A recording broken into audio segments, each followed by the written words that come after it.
বাদ দিচ্ছি না ঠিক, আমি বলছি যদি স্বয়ং সম্পূর্ণ মনে হয় আর বেশি দূর না করে যদি এটাকে নিজে নিজেই একটা, যেমন একটা বড় দালান আছে তার মধ্যে আরেকটা এক্সটেনশন দালানও আছে, সেই এক্সটেনশন দালান না করেও এইটুকু দালানেই যথেষ্ট, তখন আমরা ওটা আর করছি না।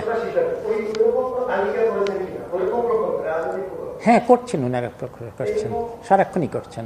আমি আমি এই মন্ত্রণালয়ে আসার পর থেকেই একটা একটা সাধারণ নির্দেশনা ছিল যে সবগুলা প্রকল্প দেখে দেখে দেখে কোনগুলা সম্পূর্ণভাবে রাজনৈতিক প্রকল্প, কোনগুলা রাজনৈতিক প্রকল্প হলেও অনেক দূর খরচ হয়ে গেছে, একবার খরচ হয়ে গেলে ওগুলোকে তো শেষ না করলে পুরো টাকাটাই বাকি হয়ে যাবে, আর যেই প্রকল্পগুলো একটু শুরু হয়েছে এটা যা খরচ হয়েছে এটা মেনে নিয়েও যদি শেষ করে দেওয়া যায় তাহলেই ভালো।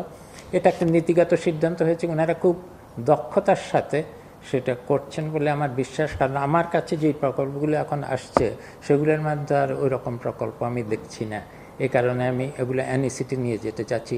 এই প্রক্রিয়াটা আমি আরও দ্রুত করতে চাচ্ছি, যাতে করে, আমি আগেই বলেছিলাম যে আমাদের যদি অনেকগুলো প্রকল্প আরও চালু করতে না পারি তাহলে উন্নয়ন বাজেট এমনিতে আমরা একটু ছোট করতে চাচ্ছি, কারণ আমাদের অর্থ উপদেষ্টা এবং বাংলাদেশ ব্যাংকের গভর্নর একটু বিপদে আছেন যে যদি বেশি সম্প্রসারণমূলক হয় এবং অনেক আবার তার সাথে সরকারের বাজেটেরও ঘাটতি হয় তাহলে তো মূল্যস্ফীতির একটা সমস্যা দেখা দেব। তাদের সুবিধার জন্য আমি একটু উন্নয়ন বাজেটকে ছোট করতে চাচ্ছি, কিন্তু এই জন্য আমাদের কর্মসংস্থানও আবার করতে হবে।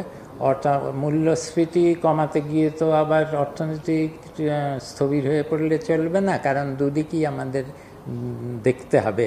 সেই কারণেই আমরা প্রথমত যেই উন্নয়ন ব্যয় হয় এই ব্যয়ের আকারের থেকে এর যে এর পরিমাণের থেকে এর গুণগত মান যাতে ভালো হয় সেটার দিকে আমরা বেশি নজর দিচ্ছি।